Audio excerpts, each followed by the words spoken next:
3 set rim Jepun yang paling sesuai untuk kereta 4x4 guys.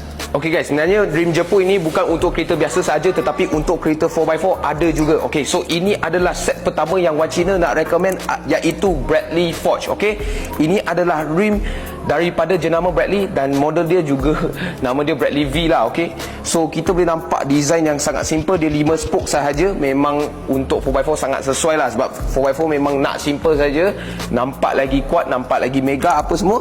Okey, warna dia adalah hitam kilat, kita pun ada warna ini saja. Rim ini adalah Forge so kualiti memang paling tahan, yang boleh muat muatan berat apa semua memang tak ada masalah lah. Okey, so ini adalah rim pertama yang kita nak recommend. Spek dia adalah 18x9JJ offset kosong. Okey, tapi sebenarnya 3 set yang kita hari ini nak recommend spek dia semua sama lah. Okey, guys, inilah yang set kedua, TE37XT buatan Jepun daripada jenama Race. Okey, ini adalah rim yang sangat rare. Memang kita kalau order 3-4 bulan paling kurang lah baru dia sampai dekat Malaysia ni lah. Tapi hari tu Wan Cina order 1 tahun baru sampai. Okey, ini adalah warna bronze.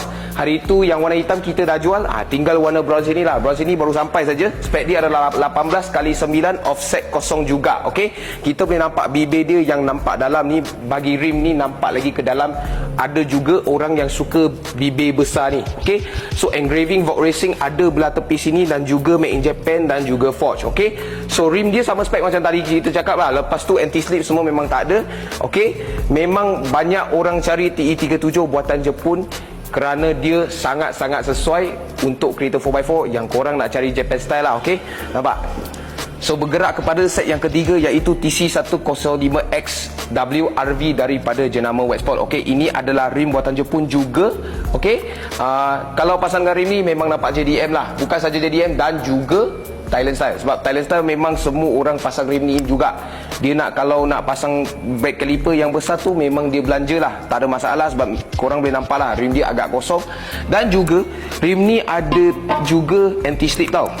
So kalau nak tambah traction, kalau korang nak main drag race ataupun nak modify bagi kereta 4x4 yang laju-laju gila kan, tak ada masalah. Okey, memang rim ni sangat sesuai. Warna dia adalah EJ Titan, memang sama macam kita biasa. So nampak memang sangat cun warna dia. Kita boleh nampak finishing semua memang sama juga, tak mengecewakan. So itu sahaja untuk video kali ni. Kita nak recommend 3 set rim Jepun yang sangat sesuai untuk kereta 4x4 kepada korang.